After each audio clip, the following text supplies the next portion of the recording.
On this week's episode of Friend Code, you're getting first-hand impressions of the Switch version of Link's Awakening from some of the allies who've never ever played the original before.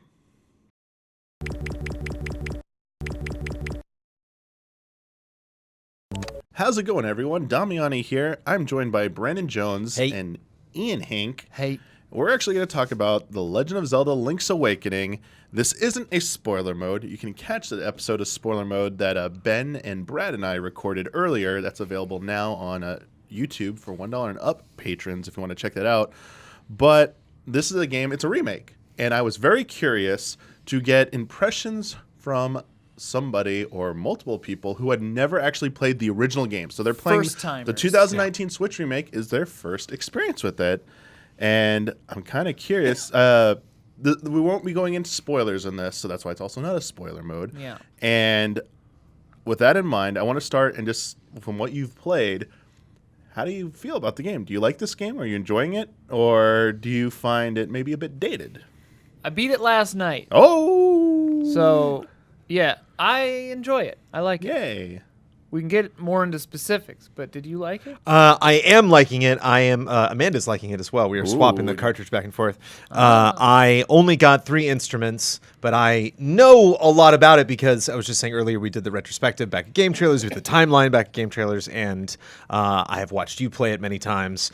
I think one of the things that stood out was the walrus, or who's the guy blocking? Ooh, the walrus. The desert. I just remember Marin singing to him. Yeah. And him like, yay! That's And a jumping good out. part. So I was like, when I ran by him, I was like, right.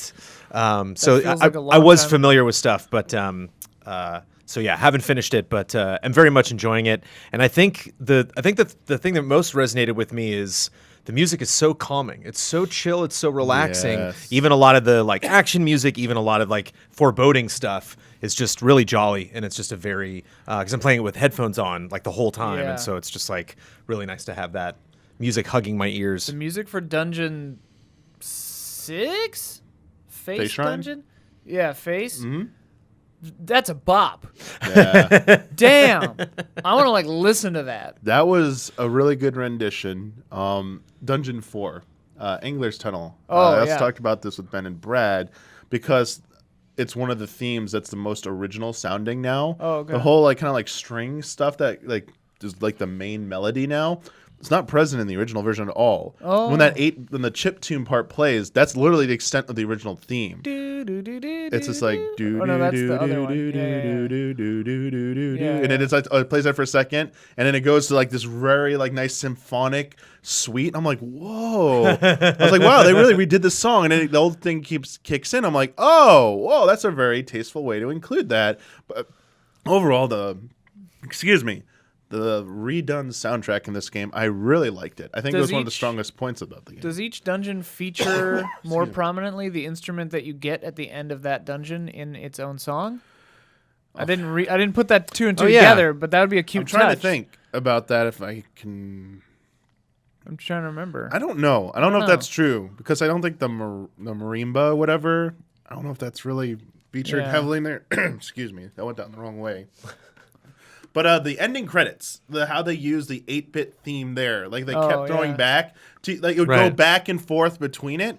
Not saying what the ending is, obviously, but like there's a version of the theme. Credits roll at the end. It's the main theme. You've heard the theme song again. They play a version of it, and they keep going back and forth. And I was like, it was extremely impressive. Oh, cool. And there's a lot of that they do in this game. And even, as you said, right down to like opening the treasure chest. Like they added this like deep bass, like do. It's like super deep. I'm like, whoa. It's intimidating, but it's kind of nice, you know. It's cool. I love getting Breath of the Wild, which had its very unique, like, piano-heavy soundtrack. Then we get Smash Brothers, which is just this like huge Nintendo party with a soundtrack. Then Cadence of Hyrule, which is like gives us all these brand new versions of these themes, and then this revamp of just one specific game. But yeah, that's like the main thing that made me happy when I was going through it. The game, the setting for this game, it's not Hyrule. No Triforce. Koholint Island? Yeah. How do you like the setting and the premise for this game? Not having like the usual like Zelda tropes there. Yeah, I didn't mind it. It's interesting. It's interesting because neither of us has played it, but I think we both more or less knew the ending. Okay. Yeah. before playing it, because I feel like everyone's Yeah. heard the I don't want to say it in case someone out there hasn't, because it'd be a unique experience to play this without knowing the ending. But yeah, so like that colored my view a little bit of what was going on, But like, oh yeah, this place is quaint, and the overworld map is really fun. The interactions you can do are really cool. I really liked that kind of stuff about it. Yeah, a lot. I liked it. I will have to stop myself because there were lots of stuff I was thinking about the entire time. Just in terms of like how this represents the rest of the series. Like you were saying, there's no, there's no Zelda, but it's like also just having familiar faces, having like the SimCity guy, having like the dad look like Mario, having like some of these people popping up in these little jokes. If you kind of know more about the story at large, it's cool to kind of see why. All of these things are being referenced. But for me, it kind of like this is stretch. Go with me here. It was kind of like Red Dead Redemption to like the mainline Zelda's GTA, because the mainline Zeldas are like, here's this whole world, here's Hyrule, all these people live here. And even going back and replaying Ocarina of Time, which is like the best game I think anybody's ever made, you go to what's the Red Roof village that keeps coming back? Kakariko. There's like 4 buildings, and it's like, oh yeah, this is a town where a lot of people live, and like, you mean in Link's Awakening? This is a small but in Link's Awakening, this is a small island. Okay, yeah. So like, I buy it. I buy that it's I buy it's a small community. Yeah. I buy when they say like, oh yeah, this one guy just lives down there on the side of the beach. He's kind of an outcast, and like, yeah, we don't really spend that much time on that other side of the island. And they justify in the very beginning that like when you showed up, all of this stuff started going crazy. So like, we're not used to pig people like running around in the cliffs right over there, but they are now. And so it just kind of sets itself up really to justify the size of its world, like Red Dead doesn't compare to GTA. It's why I love Red Dead, because like I buy it. I buy that this number of people walking down the street live in the supplied buildings, that I'm seeing. And so that was always kind of fun, because like immersion's a big deal for me, and I think maybe it was one reason I didn't dive at like Oracle and even like Phantom Hourglass and stuff, which Amanda really liked. So it was interesting playing something that is kind of restricted in the classic Zelda sense, and enjoying it as much as I did. But I loved the sort of Zelda tropes that you did do, like upgrading to getting the bomb, or like I guess just being allowed to buy the bomb, and like all that kind of stuff. And the trading sequence. The trading sequence was a lot of fun, especially because there were a few times where I very organically like figured out where the next step would be, that kind of stuff, or with like some of the stuff you need to get places. I like would talk to someone over here and then remember like, oh right, there's that thing back in the village that probably has something to do with this. That happened a few times, which was really cool. I really, remembering back on my first time, I really loved how the trading sequence was required and integral to part of the game, because it added a little bit more personality, not just to the characters you're interacting with. They would bring them to the forefront again every now and then. Hey, remember this character? But also like it felt like the world was lived in. There's like these threads that keep evolving. Yeah. And Link's Awakening was the first game to introduce the trading sequence too. Well, and not knowing going in what it was for, I was like, well, this is really cool. And then like the payoff at the end, I thought was like, there were a few times in this game where I thought I was getting something that was a secret that then later on I was like, oh no, that's mainline. I needed that. Like I could not have done this without that. Okay. But I kind of got tripped up on that. And that was actually one of the weirdest things going back, because I kind of got myself in trouble. It's like I had the same issue with Dragon Quest Builders 2, because I played Builders 1. And so I was like, well, I know what to do. And the game's like, stop. And like I would get stuck, because I'm like, oh, I'm way ahead of what I should be doing. And so like that was a moment where I was like, oh, that's the old side quest thing. Cool, I'll just log that and I'll do that later whenever I just happen to bump into somebody. And I was like, cool, what do I need to do to progress the story? It's like the thing you just picked up. The thing that you ignored. And so like that was the first time I actually had to like boot up a video and be like, what? So you went straight to the videos. I take that. Yeah, I went to the monkey like, what do you want? What? Who are you? Did you ever discover that you could go to one of the phone booth houses and call up for help? Well, that's why I didn't want to check a video, because I'm like, I got phone booth guy. He's killing me. I can. And he's so adorable too. When you go talk to him, he's like, no, do the phone. I love him. Yeah. Yeah. He's shy. Please call. Yeah. Oversight. Shy guy should have been in his house. The podium for the little figurine. Oh. Because he's a shy guy. All right. Yeah. It's an oversight. Yeah. I'm just saying. No, but kind of that brings me to my only real negative on this game. Besides, it's a bummer about the frame rate. I mean, there's that. But you asked at the beginning if it felt dated, and I don't know if it's dated necessarily, but maybe it is. But like, there were definitely a few times, and I mentioned this before, I think, but like maybe it's because I did play Breath of the Wild and Twilight Princess as my first. Like Twilight Princess was my first Zelda game, in earnest, and then Breath of the Wild I just devoured, and so. In Breath of the Wild especially, they give you tools, and those are the tools you use to solve literally every puzzle. And in this, it's like, near end game bosses, and it's just like, no, you have to dash now, which you've never had to do before. Just do that and know it somehow. And like, there was nothing to telegraph that, really. Like, there were a few moments, and I tried my ass off not to look stuff up, but I think there were 3 times playing this game, I got lost in Eagle Rock or whatever. And one of the bosses where I was just like, no, 2 of the bosses, I was like, literally, what do I do to hurt this thing? I tried all of my tools. Oh, dear. And nothing worked. Curious what those 2 were. You have to say their names, but like. One of them you have to pick something up and throw it back at them. Okay. And the other one you have to dash at them. Okay. In one of the phases. Good to know. Yeah. Well, because it was kind of frustrating, and it took me out of it just a little bit to have to be like, okay, come on now. And then that one dungeon you had to pick something up and throw it at a column, and I just wasn't thinking of that. Yeah, it's interesting because you said, I remember when you brought it up before, you said you thought you had to place the object into a slot or in something versus using it as a mechanism for destroying things. You're like, wait, what? Well, and I don't know. I mean, I think it's 1-to-1 to the Game Boy version. I think part of my thinking was wrong because I was like, well, they wouldn't have had the technology to do that sort of thing back then, like throwing things, like that's too complicated. But it's like, well, no, they easily could have done that. I don't know why. I'm sorry. I'm curious what you have to say about Ian's point. Well, I was just gonna bring up like the older style of Zelda because it's a great point to make about how Breath of the Wild is a game where the tools. Yeah. Everything. The puzzles are designed with a much different philosophy in Breath of the Wild. They're designed around like more physics or use the items you already have to get creative that way. Yeah. But like you don't have to worry about you don't have a certain tool. Like you have the answers. It's up to here to come up with a solution. Where in older Zelda games, it might be you literally might not have the right item. You might have not gotten the dungeon item yet. There might be an item from somewhere else you didn't get that might be necessary for this. Yeah. And that was, for a long time, the Zelda formula.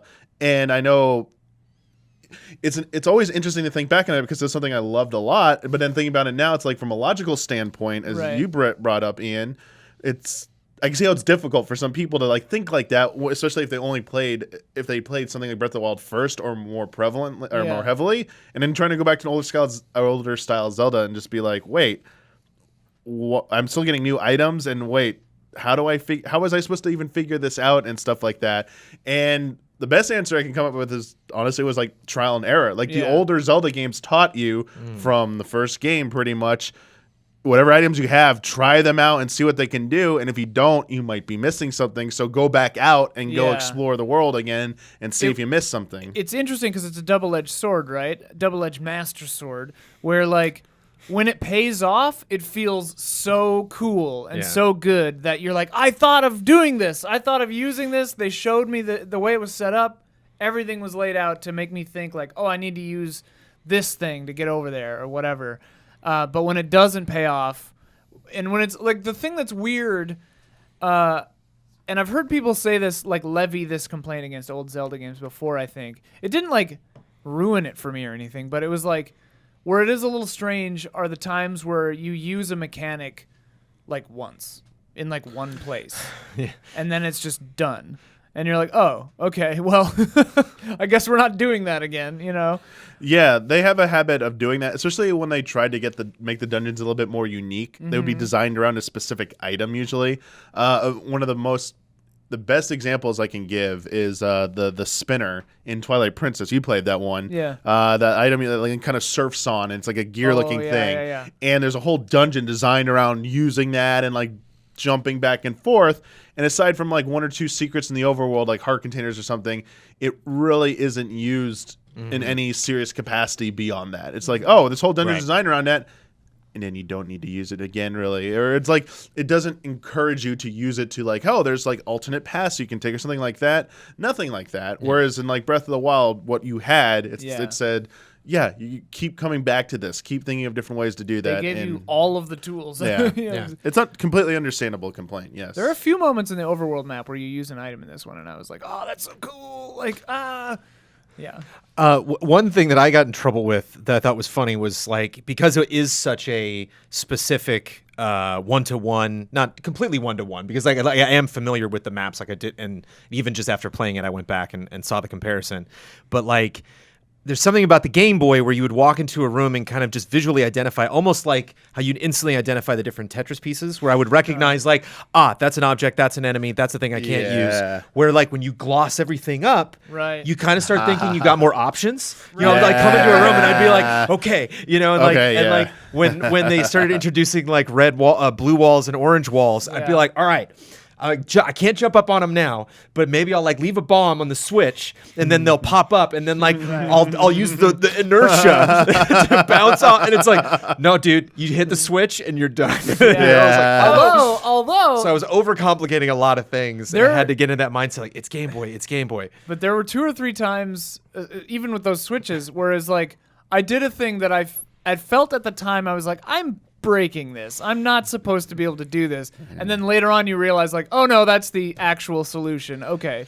Like, this is bonkers. Like, yep. It looked even more goofy on the original version. The raising and lowering the blocks and like standing on top of them was like an intended mechanic. Yeah. Whereas this one, like the visuals are updated so you can clearly tell you're on top of them. When the old one, it was like your shadow was still touching the ground and stuff, so it looks like you were walking through them. And when you had to jump on top of other ones to keep going, it's like, am I gonna like land on it? And there's some times where you like wouldn't like go halfway through it, and it'd say, yes, you made the jump, or nope, you're falling down a pit or something now, or you're on the lower ones now. Yeah, but like I get that. Like they add more to it. There's like so many staircases into the water, and I'm just like, maybe this one. You know, I'm like, no, you cannot swim. Like you'll figure that out later. Like, oh god, I got it. Okay. Don't worry about it. But it just looks so inviting. But again, like on the Game Boy, you would just learn like, that's just, whatever symbol that is means, you know, do not trespass. Wah. So. And definitely, like, I mean, I wonder how they changed if jumping mechanics are a little changed. Because, like, there were a few jumps I pulled off. You talking about, like, physics? Or physics-wise? They definitely are. 100% they are changed. There were a few jumps I pulled off where I was like, probably couldn't have done that on the Game Boy. Where you're, like, Lost Island. Your Game Breaker Island. That was he bailed me out. That was one of my favorite gaming moments of 2019, was him. Me too, dude. That was awesome. A journey. I can see your perspective from that, but in truth, the Link's Awakening Game Boy version is more, you're more mobile when you're jumping. Like there's more range and ability, I feel really? like. What you're getting at is you could like, this game allows you to walk over gaps like a little bit further out before it registers you're in a bottomless pit, fall down. Right. So you can get a lot further out and then begin your jump. What I'm referring to, so you probably got this far. It's the dungeon you're about to do. Cool. There is a part where there is a cross-section gap. Yeah. And initially you have to jump over it horizontally, and then they tease you at the top and bottom like gaps, like, oh, can I make that? You absolutely cannot make it in this version. In the original version, this is funny, you can curve your jump easily. Like Link is super agile when he's jumping. Like it feels like super fluid. This, it feels a little bit more stiff, rigid, almost like formulaic. Like you are always going to end up in X spot no matter what. Like you can always tell where you're going to end up. Like 3 squares over is where you're always going to end up. This had way more leeway. I always curved up. Like I started on the left side, jumped, and then curved and would end up on the up part, and like, oh, that's like it's teaching you need to learn how to do curve jumps because there's other parts in the original game you can use them too. And I thought that was the normal way. I didn't know that was something special. Curve jump when the Switch version I got to the dungeon, I couldn't do that. I'm like, kept dying. I was like, what's wrong? I was like, wait a second, where do you go? Well, let me go right, obviously, and I'm like, okay, now what's down here? Is there any, like, I thought it was a pointless room with like a map or something. You go down, like it makes you go right, get a bunch of keys, and then you have to backtrack and then go back to the beginning and go a different way, and then it makes you go up. And I was like, wow, this whole wing of the dungeon I thought was just like random useless items that you don't like. I thought they're all rupee chests or something. Like I don't need them or something. And yeah, even that same dungeon, the door before the boss, you're supposed to. I didn't know you're supposed to do that in the original version. You can make a really easy jump to jump onto this platform over a gap, and you'd be right at the boss door. in this version of the game, they force you to go through a staircase sequence that then brings you up right by the boss room as well, but like where you're supposed to be. Yeah. And they put objects to block you from making that jump anymore. That's funny. Because I think I was the only one. I think most everyone thought in the original version that was the way to get to the boss door was, you come down this little corner area, you have this like one gap, like wide square, you got to jump over, and then you're on the platform. Yeah. Now they put a bunch of bottles there, like bottles, and it's like, Whatever, you I can't love go. the director commentary of Portal is really great. You can play through. I think it's on Orange Box. You can play through, Really? and there's like little like speech bubbles, and you Whoa. click them, and then they talk while you're inside Man, the I never level. did this. And I want it's that great for- because like a lot of what they talk about is like this wall exists because people just jumped into the room. And we were like, yeah. All right. We were like, no, we want you to cinematically go down the staircase and look at this event. And they just ran right in the room and picked the gun up. And they were like, no, okay, put a door. We're gonna put a And glass then wall. one of my favorites was there was one where you can solve it without doing it the way they wanted to do it. And they knew you could do that, and they kept it in because they're like, if you do it that way, kudos. Yeah. We'll give you that one. Yeah. Because it's you solve the puzzle, basically the same thing happens. But just it's always I that love stuff like that. brings your funny. thing, Ian, though, it brings up a good point. I brought this up in spoiler mode as well. How Link handles this game versus the original game, like all the changes they made. So I don't know how privy you are to the changes they made in terms of quality of life updates, but like the biggest Not at one, all. the biggest one is the item switching. Oh. They map more of your items to the face button, so you don't have to toggle. Basically, like the power bracelet, the jump, the Right. dash, were all individual items you had to equip manually on the really? A or B slot. And you only had the A or B slot in the original version, and you had to keep switching those out. Every time you want to Even use the power bracelet? even the power bracelet, you had to equip it to pick up some pots Oh and my smash them, God. and then take it off when you didn't need it again because it took up a slot that you needed for stuff. So this Yeah. That version sounds doing this is terrible. great. Yeah. So I feel like both versions have their positives and Yeah. their Yeah. weak points, but somewhere there should be a third version that takes all of them, the Well, best parts of both, and makes a third version. But It was really funny having again like played Breath of the Wild where it's just physics all everywhere and there aren't like no, you can't jump off this higher ledge because of the puzzle, cuz like there were plenty of times in this game. You know what I'm talking about, like an actual like yeah, 2 height ledge. You can't jump off of it. The game will Yeah. stop Link and make him fall straight down because Yeah. you could break the dungeon design if you Right. and it was really funny to me because like there were definitely times where I was like, okay, here I go, dash, jump, die. I was like, oh, right, I can't do that. But it's like then Stop you thinking use, outside the Yeah. box. Right, you have to use a specific item to it's get always across funny how those those. things work Yeah. like that. But But again, I appreciate it, within the context of this game. I appreciate Yeah. it because that's the puzzle. it was nice to see the topography Right. in this game, like Yeah. how it was meant to be viewed, with Yeah. like everything's Yeah, elevation yeah. and stuff. Like, oh, that was actually higher. I mean, Oh yeah, cool. Sprite work tried its best to show this was above this or this elevated, but obviously with like the slants and stuff, everything kind of looked like it was on the same plane, essentially. I was actually wondering like Yeah, how they did all and that. now this, like, especially looking in the distance, like, whoa, that's kind of cool. Like, it was a really nice thing to see the island fully realized like that. It's a masterclass, this game, especially the overworld of gating, like really good gating. Okay. Of like item gating and progression gating and stuff. Because like there are times Yeah.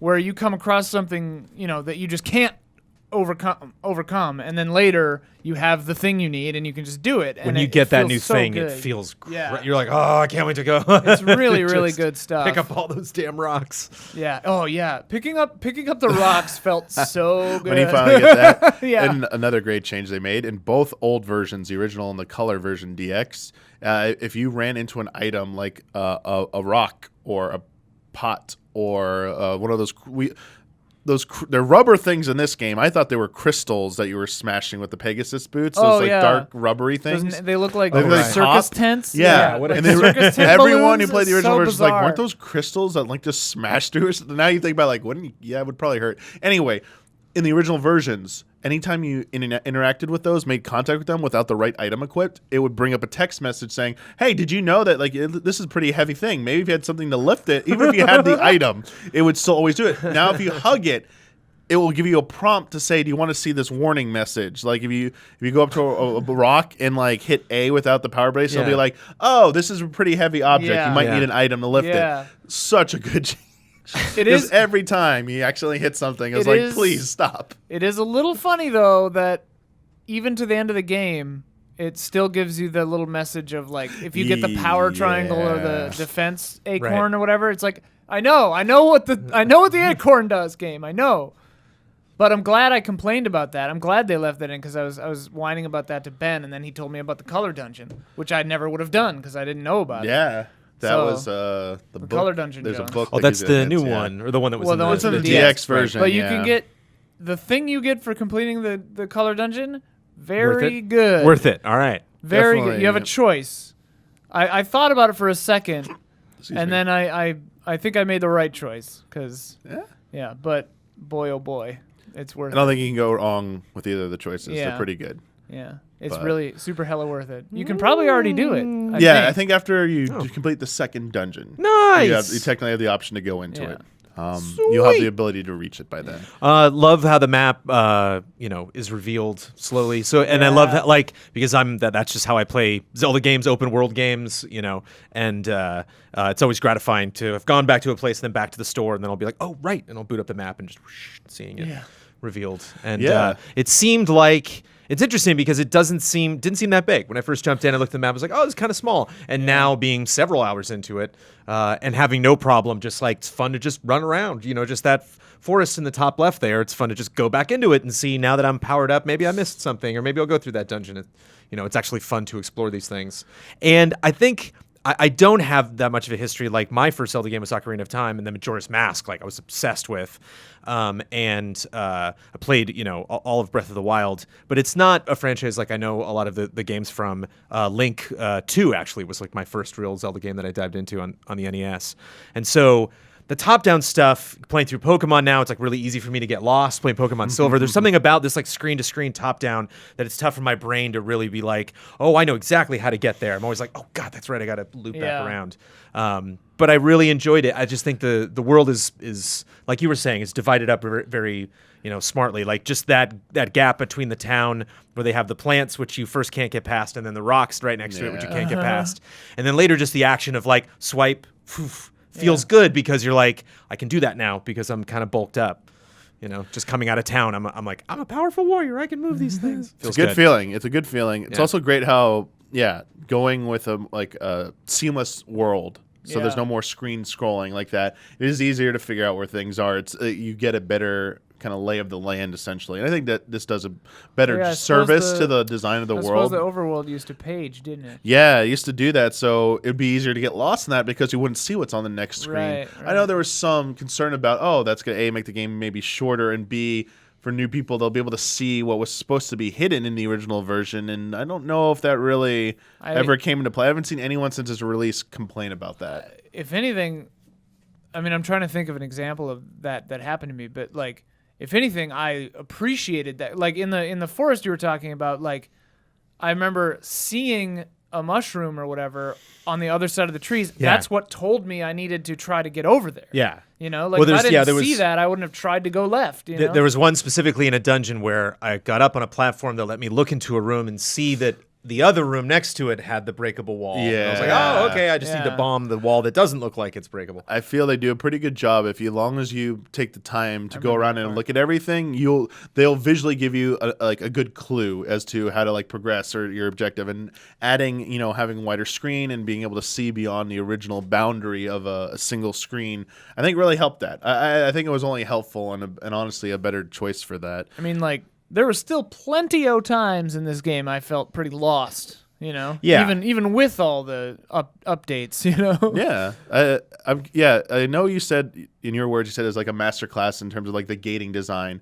I'm kind of curious because I would argue this game falls more on, because of that and some other things, this game falls on the more linear end of Zelda design games because you kind of have to go in a very specific order and do things in a very specific sequence. And I'm kind of did that ever come across? Did you ever think about that? Did it even negatively impacted anything? Or here's the thing. To me, there are two kinds of linear, right? There's linear, where it's literally just like a story going straight through a bunch of hallways or whatever. And then there's a more like Metroidvania-esque sort of linear, like Bloodborne or this, or Super Metroid or whatever, where it's like you get the thing and then go back to the place, you know. So, I mean, this game, it sort of is a Metroidvania kind of layout, and that always feels a little more rewarding to me because, like, yeah, it is linear, but it puts the onus on you to find the line again, Okay. you know? Yeah. What I liked is that every time that line did go from like point, B to C, it always revealed like a new area, and so that was always really exciting. Yeah. And I could kind of tell when I was just like, "What's up here? Oh, cemetery. I'm not gonna mess with that yet. I'm clearly not supposed to be there. I mean, I can go over there if I'm feeling bold and explore and like, oh, look at that! I found a staircase. Like that's always fun, but it's very clear. Like this is not where the game directed me. It told me to go to the prairie. I'm in the prairie right now. You know, so I like that everything was segmented, and even with the new graphics, even with that, it still kind of makes sense. You still go through that forest, and you're not like, what a hilariously small forest. I'm curious if something like, because I didn't play the original or the new updated version, but like Metroid 2, because a lot of people complained, Samus was huge in just the way that Metroid didn't scale and look right on the Game Boy. It's like if you were to really one-to-one like recreate those environments. Yeah, I think Link felt a little bit bigger on screen in the original version, so this one feels a little smaller. But again, I think the look of this feels better, like in terms of scale. Like the scale of everything feels like much better because it's on a bigger screen. They use more of the real estate. A lot of Game Boy games fell victim to like it was that smaller screen, and I mean, what are you gonna do? Yeah, and there was also handhelds that need to make everything bigger, sprite wise, so you could see it more clearly. It was just a product of its time. I have a question for you, Michael Damiani. Okay, so the timeline. Could we talk timeline for a second? Chronological timeline of game release. Okay. So we have the original Legend of Zelda, followed by Link's Awakening, or Link 2 comes out first? So it's the Legend of Zelda. In terms of release order, it's the original Legend of Zelda on NES. Then Zelda 2, The Adventure Link, came out on NES. Right. Then A Link to the Past came out on Super Nintendo. And then Link's Awakening came out on Game Boy. Right? Got it. Yes. Okay, because I thought this might have been This before. came out in the fall of 1993 here. Because it's interesting having Zelda 2: Adventures of Link, which was my like Zelda game that I knew was my entry into the franchise, and then having this with the side-scrolling segments was that kind of weird. Being like, are they going to do this in the future, or is this just like a weird little experiment? Because that was fun playing this, and then walking down that ladder and being like, yeah, wow, this never comes back, does it? Like nothing even close to this. Maybe a Link Between Worlds, with the wall mapping. Yeah, they have some of that. I mean, I know Zelda 2 is side-scrolling, but I always took the stairway segments where it is side-scrolling to be a nod to the original Legend of Zelda, because when you went down the stairs to get an item, it technically acted like a side-scroller because you could go up and down the stairs, and then it would let you go left and right on the bottom, and then you go up another stair and you can get an item, or go up the stair. It wasn't really top-down perspective anymore. It was meant to be side-scrolling perspective, but within the limitations. Right. So that is what I always took it as. But at the same time, I think it comes back in other games, but it is. So it hasn't been in like the newer games, obviously. That like hasn't been in like a 3D Zelda game like Breath of the Wild trying to do something like I think of like Super Mario Odyssey, where they do the gimmick throwback to like, let's play it like old school Mario in certain parts. It's like, man, that was literally Link Between Worlds. Like, what if in Breath of the Wild 2 or something you found a wall and like all of a sudden it's like play it like old school Zelda, like top down or something. I was like, whoa, that would be kind of cool. They did like a top down mode like for a dungeon. Book you open up, and each page is like a different area of Zelda. Yeah. But was that weird? Just at the time, do you recall? I don't know if you played these games. Oh yeah, when they first came out. Well, it's a combination of like that. Being able to manually jump with an item in a top-down Zelda game was like, holy crap, this is like insane that they're doing this and stuff. And yeah, like those like underground sections also were the parts where like all the Mario enemies started appearing. Like, why are there Goombas? So it's like, whoa, piranha plants, this is. I mean, I always took it because the game's a dream. They're just going a little crazy with it. Yeah, but it was like cool. I was like, whoa, this is really neat and different than anything I'd seen before. Yeah. It felt nice. It didn't like break the. The one I think one of the final things I kind of wanted to ask about, because you kind of referenced about being lost a few times in terms of like where to go, was the overall difficulty of this game. Did you feel it was like too challenging, too difficult from where you like, especially how much you've played, and maybe comparing it? I guess it's kind of hard to compare that type of difficulty to something like a Breath of the Wild. You know, how did you feel about the difficulty of this game? Like for me, Breath of the Wild had one or two boss fights that felt like a difficulty spike, like the lightning boss or whatever, the really fast guy. Yeah. He was really tough for me. And then the final boss kinda. But this one, the difficulty just came from me not knowing what I was supposed to do and then dying from attrition. Okay. Usually, like, then once I figured it out, or in the 2 cases or 3 cases where I had to look it up, then I beat it no problem, like with very little damage, like the next try. Gotcha. So yeah, it was kind of a weird, more of a mental gate than a difficulty one. Okay.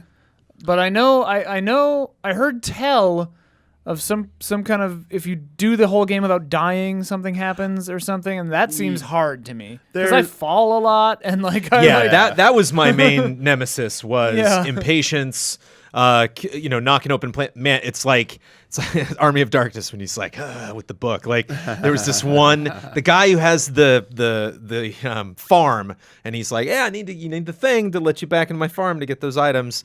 There's like a plant right out in front of his front door that I would like 8 times in a row just and then fall in the hole. Like it would never kill me, but right. It would. And these guys that you have to knock off ledges that you can't do damage to. Yeah, I would always just be on the wrong side of them and be like, no, get like would fall off. But like, it's just like little it was things, never. yeah. I would never like rage quit. Like it didn't make me angry. Yeah. It just but that was it.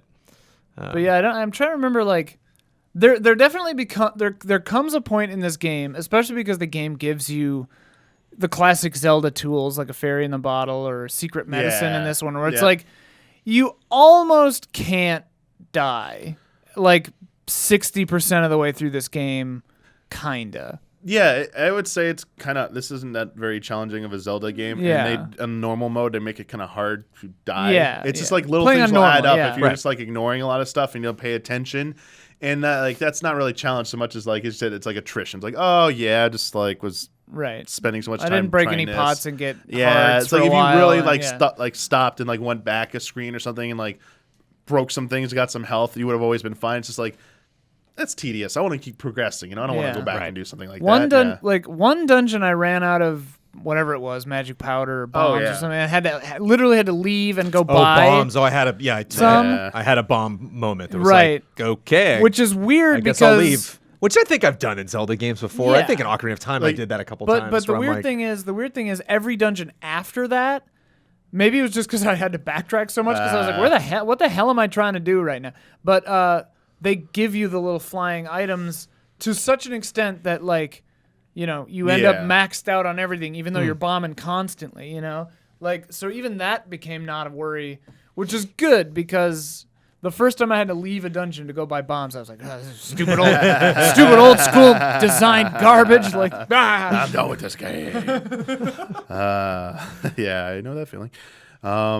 Any final thoughts? Anything you want to say? I didn't really speak to just this game as adorable. Yeah. Like it's so great to have on Switch. Like it makes sense. It's exciting not only that it's been so long since that game, but it's nice that it's been so long and like look at where we it's on a portable Nintendo system, and so it's neat seeing it hold up really well. I actually didn't have any issues. I don't think I've gotten to the meat of it yet, but I had almost next to no issues with frame rate just in my playthrough so far. The focus stuff at the top and the bottom, like there's some weird. You don't like the tilt shift effect? Where I'm just like just right at the edges, and not always. I like tilt shift. I do, but there are just some parts where I'm just like, it does not work on that texture, or it gets a little out of whack. Seems to dip every time you go back out into the overworld. I think I have played this. I think I maybe started on the TV, but I've played it almost exclusively handheld. But it's just the way that the Switch feels, the way the buttons feel, the way, again, you were talking about how you can configure all the items and everything, and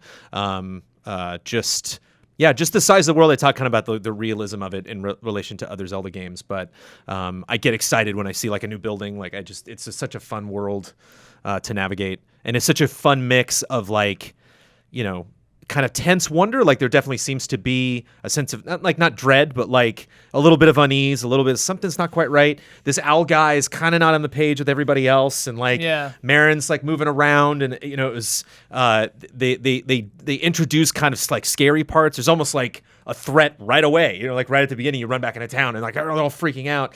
And they like kidnap. But it's super jolly and quaint at the same time, and so it's a fun balance of those things, and it also too like knowing kind of the whole arc of the story going into it, and just constantly having that in the back of my mind, being like, cool, what a perfect side story, Zelda game, but also like a really poignant moment if you want to believe that like these memories are shared between these characters in the grand timeline scheme. I don't know if you've ever thought about this, Damiani.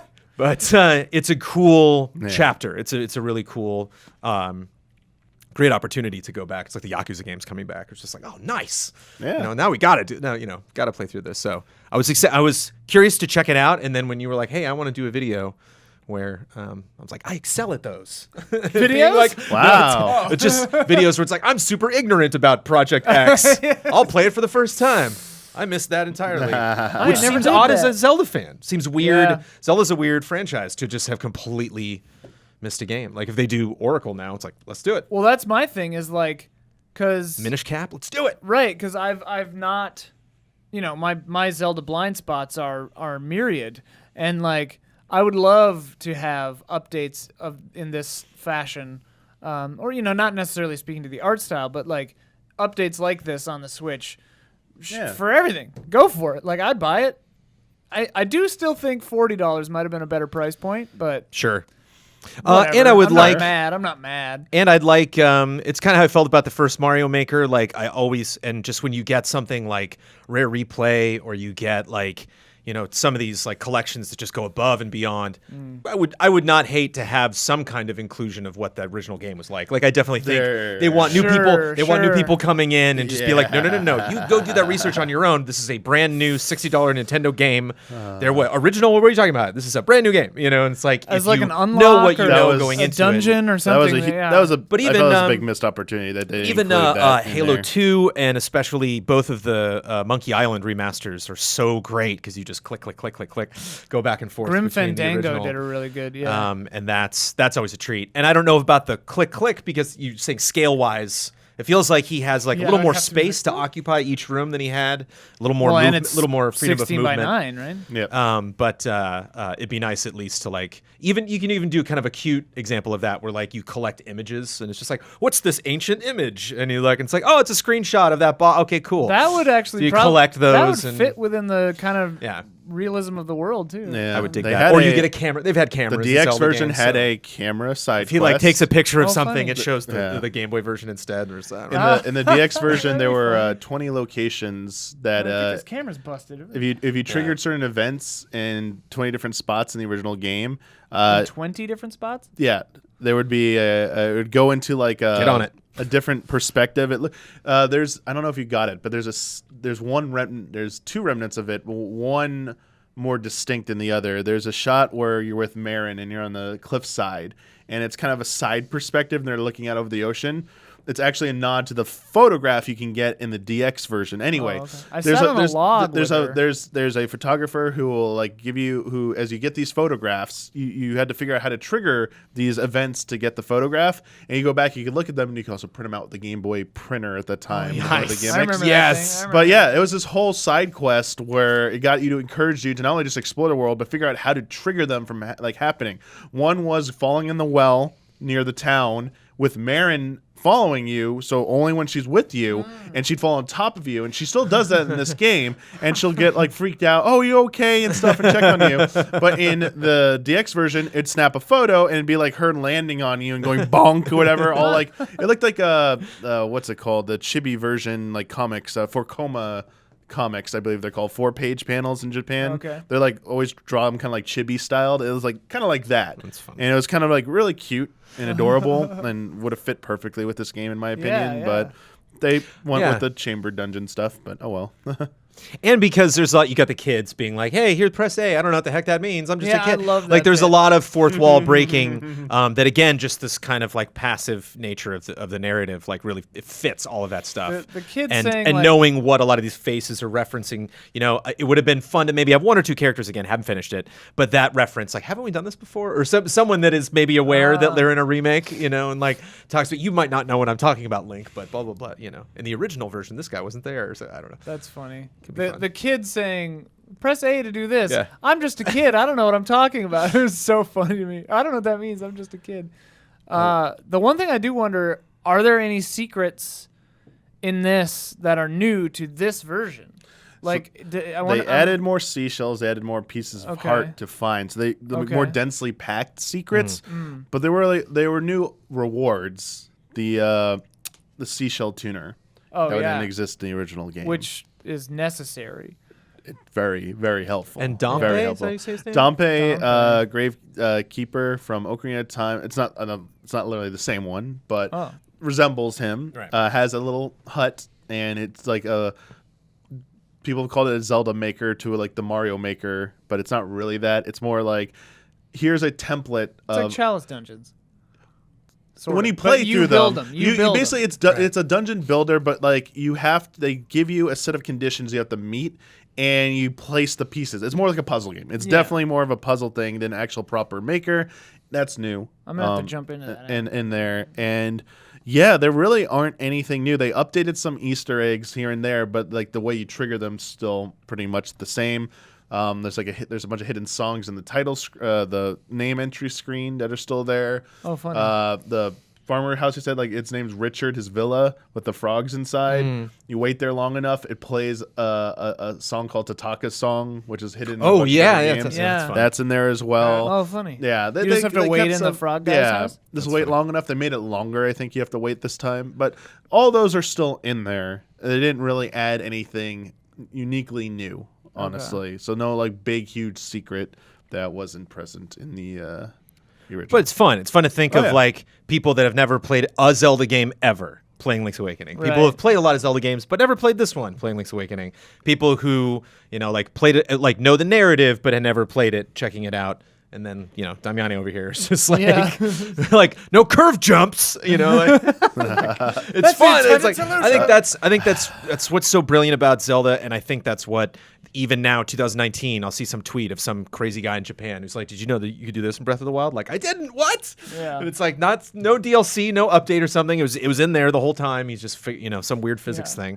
So Gliding it's a log to the moon. You can tell a game that I can tell how good this game was on the Game Boy from playing this on the Switch. Yeah. And that's cool. It's cool that shines through. And like there's a little bit of like, oh yeah, this is an older design philosophy, but it didn't really get in my way, That's good to hear. I really liked this game.